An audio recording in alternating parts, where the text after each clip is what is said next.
তোরে খুব দেখতে ইচ্ছা করে, বলতে ইচ্ছা করে চল বন্ধু আজকে স্কুল পালাবো। টিফিনের টাইমে আমরা ব্যাগ কাঁধে করে দেয়াল টপকায় পালিয়ে যাব, আড্ডা মারবো। চল। আরে আজকে বৃষ্টি হচ্ছে, আজকে সুযোগ ভাই, আর সুযোগ নেই, কারণ আজকে আমরা ফুটবল খেলবো। আমাদের টিম ছিল ভাই, আমাদের একটা টিম ছিল। মানে আমরা দুজন স্কুলে থাকতাম, স্কুলে পড়াশোনা করতাম, টিফিনের সময় পলা চলে আসতাম, এসব ফুটবল খেলায় যোগদান দিতাম।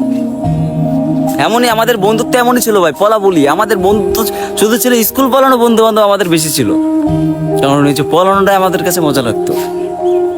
সেই বন্ধুর দেখা আজকে পায় না, সেই বন্ধু আজকে প্রবাস প্রবাস জীবন পার করতেছে সেই বন্ধু। মানে খুব খারাপ লাগে যখন যখন মনে পড়ে না, যখন মনে পড়ে আমার বুক ফাইটে যায় ভাই। আমি আমি আমি মনে হয় ঘুমেরই ঘরে আমি সম্ভবত বলি যে চল বন্ধু আজকে স্কুল